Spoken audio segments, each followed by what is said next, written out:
Hi guys, in this video we'll be talking about the posterior segment examination of the eye.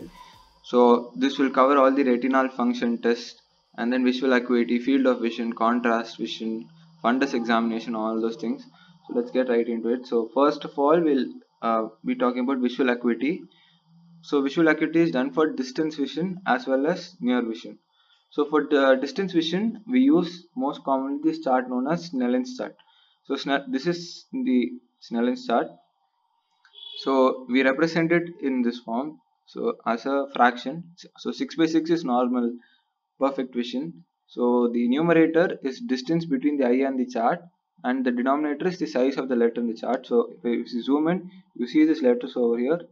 These numbers will be your denominator, and the distance between the chart and the eye will be in the numerator.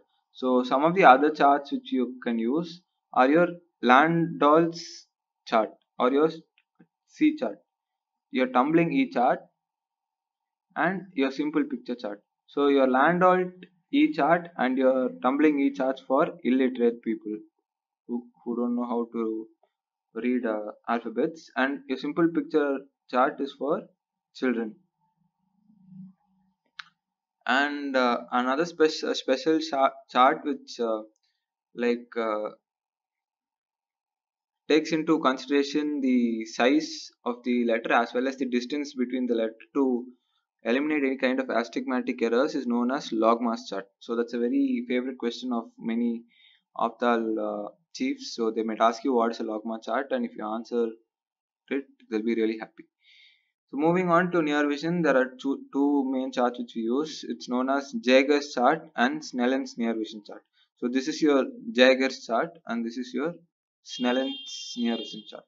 So that will be all about your visual acuity. Moving on to field of vision. So first of all, you need to know what is the normal field of vision for a person. So in the upward direction is about 60 degrees, inward or medial direction is about 60 degrees, downwards about 70, and outwards usually greater than 90, about 120 degrees. So in a three dimensional representation of the field of vision, you say it's an island of vision in sea of darkness. So this is the classic line which they use for field of vision. So and if you have any visual defects, you're going to say no, it is a scotoma or an area of depressed vision surrounded by normal vision. There are four types of scotoma: absolute scotoma, which means no perception of light; relative, variable amount of vision present; positive, that is there's a dark spot present in the field of vision; negative, only in when you're checking the visual field will they actually see some problem in their vision, otherwise they'll be absolutely fine. So how are you going to check this field of vision is using perimetry. There are two types of perimetry done. One is your kinetic and your static.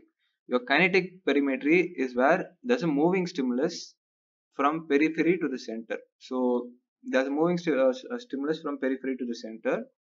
There are different methods of doing this. So in your OP, you can do confrontation method where the physician sits opposite to the patient about 2 meters distance, and then the physician closes the same eye as the the same side eye as the patient, and then he brings his finger from the opposite side to see his field of vision. So that's confrontation method. And then there's Lister's perimetry, Goldman's perimetry.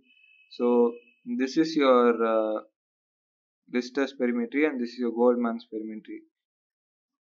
Okay, and then there's something called tangent screen or Bejerem screen. So we'll talk a little bit more about this in a few seconds.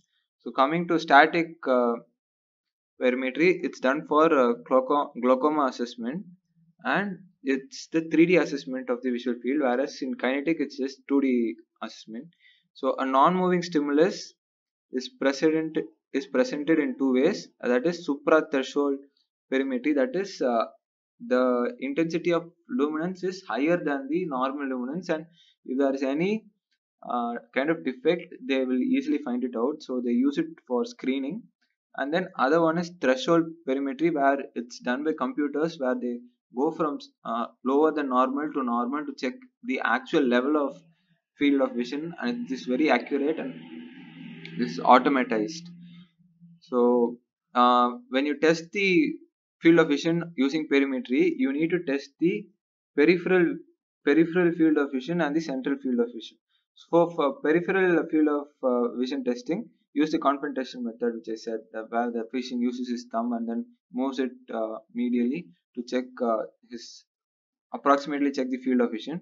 Then you can use your perimeter, which are your Lister's and Goldman's perimeter over here.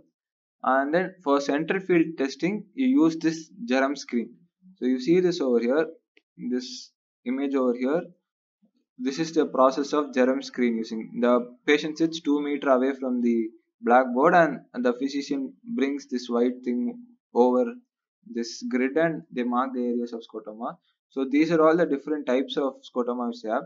So when it comes to central vision, you see this blue area, that is the central part of the vision. So less than 30 degrees you check for any kind of scotoma is present.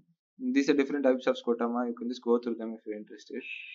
Um, and then you can use an automated perimeter, or you can use this Amsler grid examination. So Amsler grid examination is, they have a grid kind of thing, and if there's any kind of deviation, it's marked in this grid over here. So it's marked over here.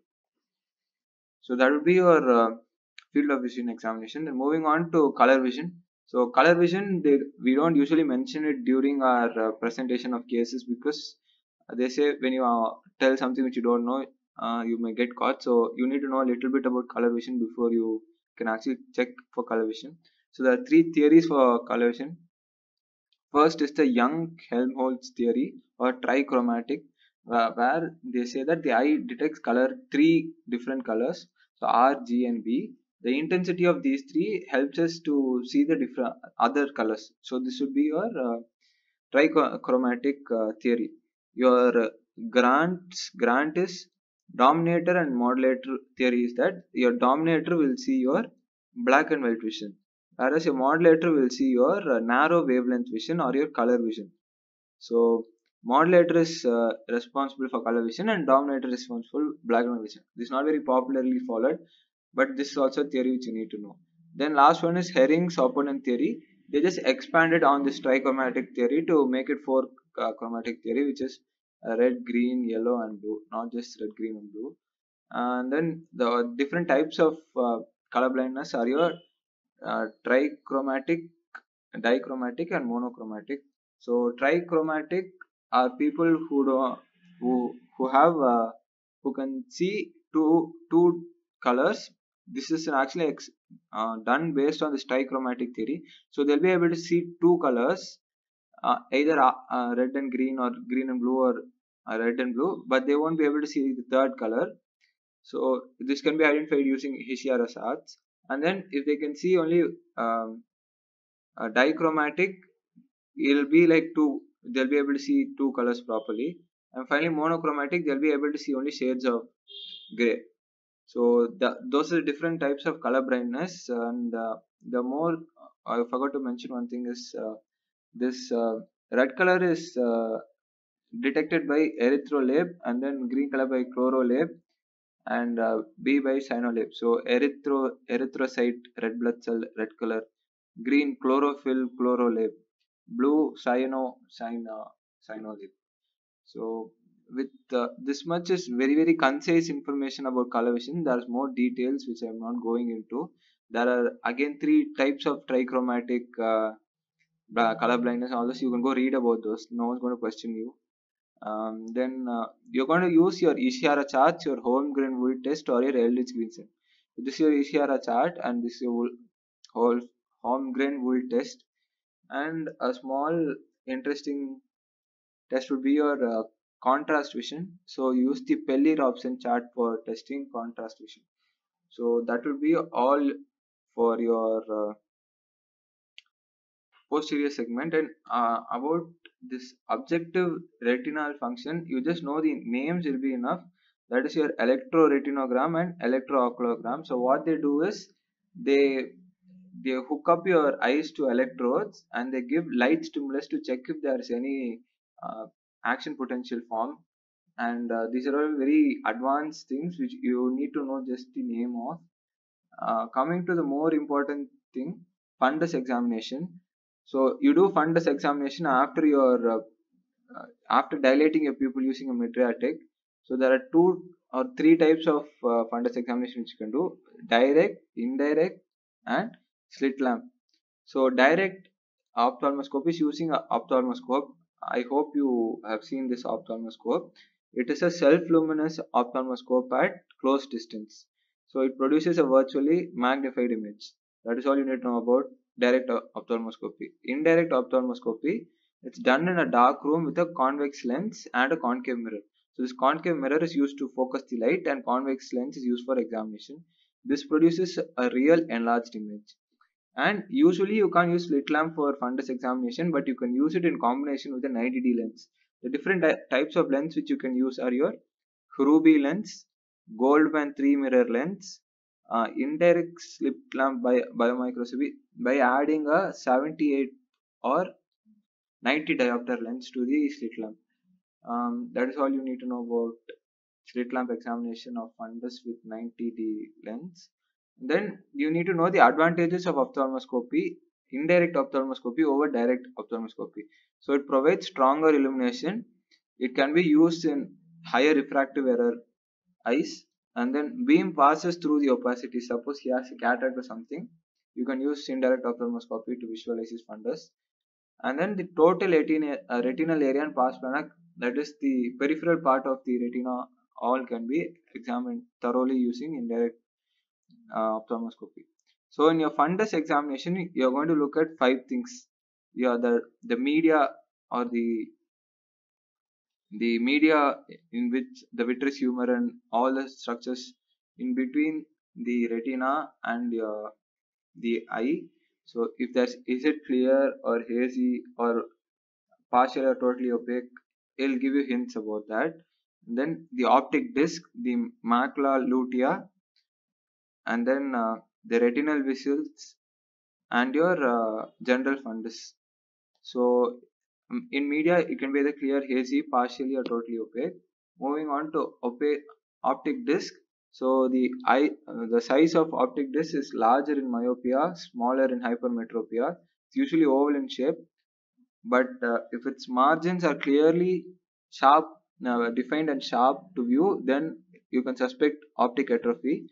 If they are blurred, then you can suspect secondary optic atrophy, optic neuritis or papilledema. If if the optic disc is pink, then it's normal. If it's pale white, then you can suspect optic atrophy. If it's yellow in color, you can suspect retinitis pigmentosa. Cupping, so pathological cupping occurs using glaucoma. Papilledema also causes cupping. Papilledema is caused by intracranial pressure increase and malignant hypertension. Sorry. So macule lutea is this 3 mm or 2 mm disc diameter to the temporal side of the optic disc. So foveal reflex is present. So this place is where the concentration of cones are present. This is a very important place in the fundus. And then retinal vessels, your retinal artery branches and your retinal vein tributaries can be visualized. And then there are those typical findings like dot plot hemorrhages, and then micro ruptures, and all those things can be visualized on your retinal vessels. Then your general fundus, it's usually uniformly red in appearance, but if the choroidal vessels are very clear on a white sclera, then you can suspect then the patient is an albino.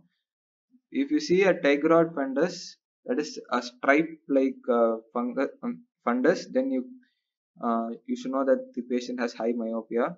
And then black pigments may be present in retinitis pigmentosa.